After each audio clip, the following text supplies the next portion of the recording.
पास खड़े आदमी को इशारा करता है जो वहाँ पर गेम खेल रहा था। वो उसे समझाता है कि मैं बोल नहीं सकता। तो सर्जन कैक्टस और उसके एक साथी को देखते हैं जो एक गुंडे की सर्जरी कर रहे थे। बेटी लियो से पूछ रही थी क्या तुम ठीक हो लियो? वो उसे देखकर डर जाता है कि कहीं वो भी पानी में ना गिर जाए। वो इशारे से उसे कहता है दूर हटो। कहानी के शुरू में हम लियो नाम के एक बच्चे को देखते हैं जो अपने मॉम डैड के साथ कश्ती में सैर कर रहा था, पर अचानक से वो पानी में गिर गया था और डूबने लगता है। कश्ती का पंखा लगने से उसके गले पर बहुत गहरी चोट लगती है जिस वजह से उसका काफी खून निकल गया था। उसके मॉम डैड जल्दी से उसे हॉस्पिटल लेकर जाते हैं जहाँ पर डॉक्टर लियो की मॉम से कहते हैं कि हमें जल्दी आपके बेटे का ऑपरेशन करना होगा वरना उसकी आवाज हमेशा के लिए जा सकती है। अगर हमने ऑपरेशन ना किया तो हो सकता है वो कभी भी ना बोल सके। पर यहाँ लियो की मॉम डॉक्टर्स को ऑपरेशन करने से मना कर देती है क्योंकि वो बहुत ज्यादा डरी हुई थी और कहती है मेरे बेटे को गॉड ठीक करेंगी। इसके बाद यहाँ से कहानी कई साल आगे चली जाती है जहाँ पर टेक्नोलॉजी बहुत ज्यादा एडवांस हो गई थी। लियो भी अब बड़ा हो गया था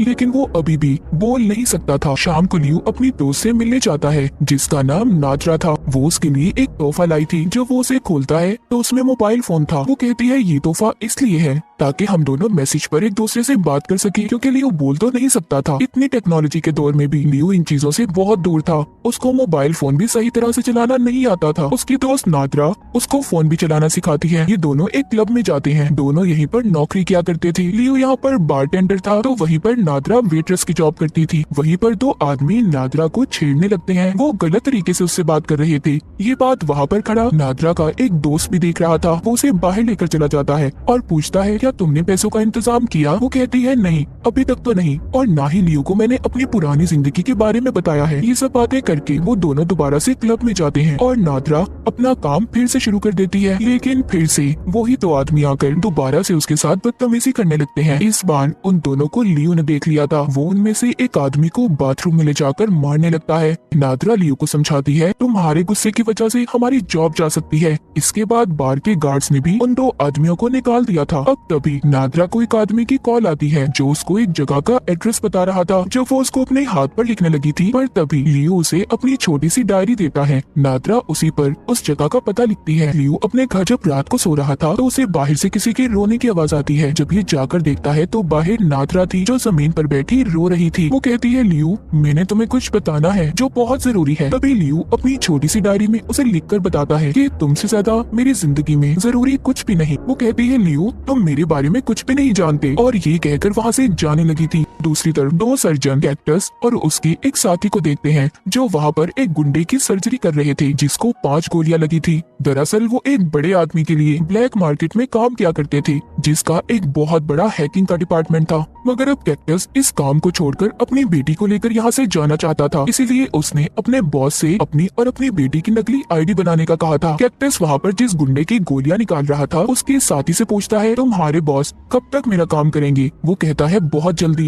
लियो जब एक कॉफी शॉप में कॉफी पी रहा था उसके पास कैक्टस आता है। कहता है जिन दो आदमियों से तुमने बार में लड़ाई की थी वो यहाँ के बहुत बड़े आदमी के लिए काम करते हैं। अगर आइंदा तुमने उनसे किसी भी किस्म का झगड़ा करने की कोशिश की तो तुम जिंदा नहीं बचोगे। मगर उसकी किसी भी बात से उसे कोई फर्क नहीं पड़ता और लियो वहाँ से चला जाता है। जब वो बार में आता है तो देखता है नादरा बार में नहीं आई थी। थोड़ी ही देर बाद वहाँ पर वही तो आदमी आ जाते हैं जिन्होंने पहले नादरा से बदतमीजी की थी। वो दोबारा से लियो के सामने खड़े नादरा के बारे में गलत बातें करते हैं। लियो को इनकी बातों पर बहुत गुस्सा आ रहा था। वो शराब की बोतल ही उनके मुंह पर देकर मारता है। इसी दौरान एक वेट्रेस को लियो की कोहनी लग जाती है जिससे वो बेहोश हो गई थी। इसी वजह से लियो का बॉस भी अब उसे नौकरी से निकाल देता है। घर जाकर लियो बहुत गुस्से में था। वो नादरा को मैसेज करता है कि तुम कहाँ पर हो? कोई जवाब नहीं आता। अब लियो उसकी तस्वीर लेता है और सड़कों पर उसे ढूंढने निकल जाता है। तभी रास्ते में वो नादरा के दोस्त को देखता है जो किसी जगह पर जा रहा था। लियो उसका पीछा करता है और उस जगह पर पहुंच जाता है। उससे नादरा का पूछता है। उसका दोस्त बताता है कि वो तुम्हें छोड़कर जा चुकी है, उल्टा वो तुमसे कुछ छुपा भी रही थी। सब जानने के बाद लियो अपने घर आ जाता है जहाँ पर वो अपने फोन में नादरा का मैसेज देखता है मैं हैकर हॉल में हूँ। जब ये वहाँ पर जाता है तो वहाँ पर इसे नादरा तो नहीं मिलती, पर वहाँ वो ही दो आदमी थे जिन्होंने नादरा के साथ बदतमीजी की थी। वो यहाँ पर काम क्या करते थे। उन दो आदमियों के पास आता है और नादरा के बारे में पूछता है। वो इस पर गुस्सा करते हैं और कहते हैं तुम यहाँ पर क्यों आए हो? चले जाओ यहाँ से, हम नहीं जानते वो कहाँ पर है। तभी लियो को अपनी डायरी याद आती है जिसमें नादरा ने एक आदमी का पता लिखा था। अब ये जल्दी से अपनी डायरी पर उस पते को पढ़ता है जिससे उसे उस एड्रेस का पता चल जाता है।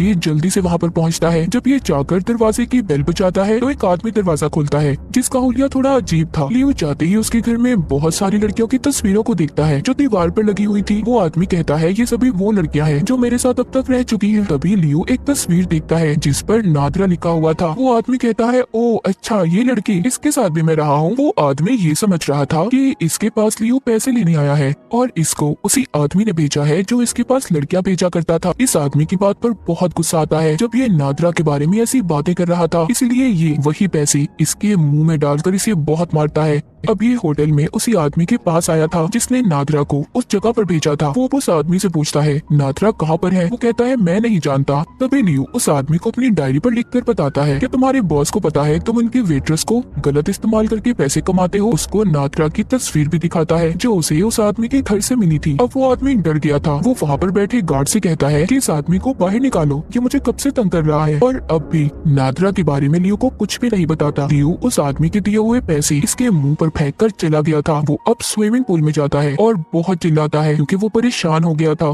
उसे नादरा का कहीं भी पता नहीं चल रहा था। लियो को एक आइडिया आता है। वो अब एक मशीन के पास जाता है जो नंबर को ट्रेस कर सकती थी। लियो जानना चाहता था कि उसे ये मैसेज सच में नादरा कर रही है या फिर कोई और। जब वो उस मशीन में नादरा का नंबर टाइप करने लगता है तो वो मशीन उसे नंबर बोलने का कहती है, पर बेचारा लियो तो बोल ही नहीं सकता था। इसीलिए वो पास खड़े आदमी को इशारा करता है जो वहाँ पर गेम खेल रहा था। वो उसे समझाता है कि मैं बोल नहीं सकता, क्या तुम मेरी मदद करोगे। वो आदमी जब नंबर बोलता है तो मशीन एक एड्रेस बताती है। अब जल्दी से लियो उस पते पर चला जाता है जहाँ पर उसे एक लड़की मिलती है। वो उसे अपने साथ अंदर ले गई थी और जाकर अपने विग उतारती है। तो यहाँ पर लियो को पता चलता है कि ये तो नादरा का दोस्त था और वो तस्वीर भी जिस पर नादरा लिखा हुआ था वो भी इसी की थी। नादरा का दोस्त अब उसको बताता है कि उसे पैसों की जरूरत थी और इसीलिए मैं और वो ये काम करते थे। इतना कहकर नादरा का दोस्त लियो को बिजली से करंट लगाकर वहाँ से चला जाता है। लियो वहाँ पर बेहोश हो जाता है। उधर कैक्टस का बॉस उसके पास एक आदमी लाया था जिसे उसने बहुत मारा था। कहता है मुझे लगता है ये हमारे से कोई बात छुपा रहा है और तुम्हें जल्दी इस बात के बारे में पता करना होगा क्योंकि ये वही आदमी था जिससे लियो कुछ वक्त पहले होटल में मिला था। अब जाते हुए कैक्टस का बॉस कहता है तुम मेरा काम करो, मैं तुम्हारा काम करूंगा, तुम्हारे नकली कागजात कल तक बन जाएंगे। और यहाँ पर हमें पता चलता है कैक्टस सर्जन होने के साथ साथ बहुत ही खतरनाक गुंडा भी था। वो अपने बॉस के जाते ही उस आदमी को टॉर्चर करने लगता है, उसे बहुत मारता है। उधर दूसरी तरफ लियो को नादरा की मॉम का पता एक किताब से मिल गया था जिस पर नंबरों के साथ साथ एड्रेस भी लिखे हुए थे। ये उनके घर जाता है जहाँ पर नादरा की मॉम को उसकी और अपनी वीडियो दिखाता है। वो उस वीडियो को देखकर बहुत ज्यादा दुखी हो गई थी। कहती है मेरी बेटी नादरा ने तुम्हारे बारे में मुझे बताया था। यहाँ पर नादरा की मॉम लियो को एक बात बताती है कि नादरा शादीशुदा थी और उसकी बेटी भी थी। उसका हस्बैंड कैक्टस है। कैक्टस बुरे कामों में पड़ चुका था इसलिए वो नादरा को बहुत मारता था और वो अपनी बेटी को लेकर ये शहर छोड़कर किसी दूसरे शहर जाना चाहती थी जहाँ पर जाकर वो सुकून से रह सके, इसीलिए वो पैसे कमा रही थी। ये सब बातें सुनकर लियो को अब कैक्टस पर शक हो रहा था। वो सोचता है नादरा को गायब करने के पीछे जरूर उसी का हाथ होगा। अब यहाँ पर हमें कुछ पुराना वक्त दिखाया जाता है जब कैक्टस ने नादरा को अगवा किया था। हम देखते हैं जब लियो के घर नादरा आई थी उस वक्त वहाँ पर कैक्टस भी छुपा हुआ था। वो लियो के घर आकर उन दोनों की चाय में बेहोशी की दवा मिला देता है और जब वो चाय पीकर बेहोश हो गए थे तो लियो नादरा को उठाकर अपनी गाड़ी में ले आया था। अब कहानी दोबारा से प्रेजेंट मौजूदा दौर में आती है जब कैक्टस बैठा अपने साथी के साथ पार्टी कर रहा था। तभी उसका साथी उसे जाते हुए बताता है कि मैं ही लियो को नादरा बनकर बहुत से मैसेज कर रहा था, यानी कि लियो को जो मैसेज आ रहे थे वो भी कैक्टस का साथी ही कर रहा था। ये बात सुनकर कैक्टस को गुस्सा जाता है क्योंकि उसने इस बारे में कुछ भी नहीं बताया था इसे। वो वहीं से गुजरता हुआ किसी दुकान से बगैर पैसे दिए चीज उठाकर खाने लगता है। पीछे से गार्ड आ गया था जो कह रहा था सर आपको इसके पैसे देने होंगे, लेकिन कैक्टस गुस्से में चाकू निकालकर उस गार्ड को धमकाता है, पर उसका साथी जब उसे रोकने आता है तो वो उसके मुंह पर भी मुक्का देकर मारता है।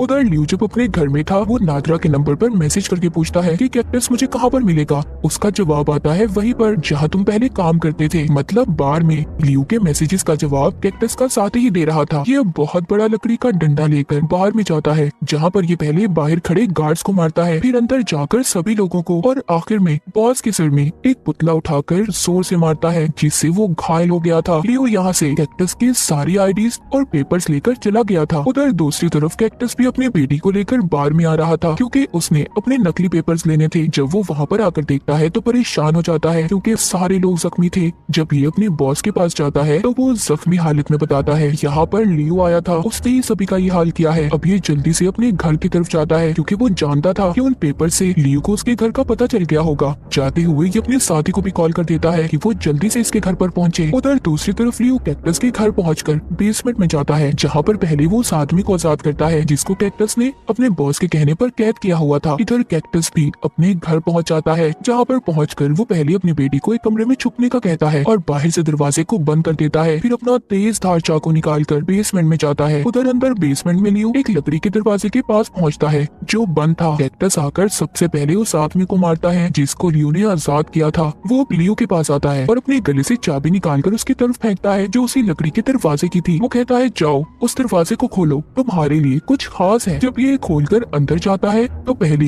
लियो फ्रिज खोलता है लेकिन वहाँ पर कुछ भी नहीं था। जब ये थोड़ा सा आगे जाता है तो वहाँ पर एक प्लास्टिक के बैग में नादरा की लाश पड़ी थी जिसको कैक्टस ने मार दिया था। लियो ये देखकर टूट जाता है। वो उसकी लाश को उठाकर बाहर ले जाने लगता है। तभी कैक्टस उसका रास्ता रोकता है और लियो को भी मारने की कोशिश कर रहा था। तभी वो नादरा की लाश को एक साइड पर रखता है और कैक्टस के सामने हाथ फैलाकर खड़ा हो जाता है। यहाँ पर कैक्टस लियो को सारी सच्चाई बताता है। कहता है मैं तुम्हारे घर से नादरा को अगवा कर लाया था। मैंने उसे प्लास्टिक के बैग में बंद कर दिया जिससे उसका सांस घुटने लगा। मैंने उसे बहुत तड़पा कर मारा क्योंकि वो मेरी बेटी को मुझसे दूर ले जाना चाहती थी। अब कैक्टस अपना चाकू निकालकर उसे भी मारने की कोशिश करता है मगर लियो उस चाकू को कैक्टस के गले के ही आर पार कर देता है जिससे कैक्टस के गले से खून निकलने लगा था और वो आहिस्ता आहिस्ता मर रहा था। इसके बाद लियो नादरा की लाश को प्लास्टिक के बैग से बाहर निकालकर जोर जोर से रोता है पर बेचारे की बिल्कुल भी आवाज नहीं निकलती। वो रोता हुआ उसे उठाकर बाहर ले आया था। उसके अंदर इतनी भी हिम्मत नहीं थी कि वो चल भी पाता। वो साइड पर बैठकर नादरा की लाश को अपनी गोद में लेकर फोन पर वीडियो देखकर अपने प्यार भरे लम्हों को याद करने लगता है। तभी वहाँ पर कैक्टस का साथी आ जाता है जो कैक्टस के घर जाकर पहले उसकी बेटी को देखता है जो कि एक कमरे में बंद थी। वो जल्दी से बेसमेंट में जाता है जहाँ पर वो कैक्टस को देखता है जो मर रहा था लेकिन ये उसकी मदद करने की बजाय उल्टा उसे कहता है तुमने मुझे बहुत मायूस किया है,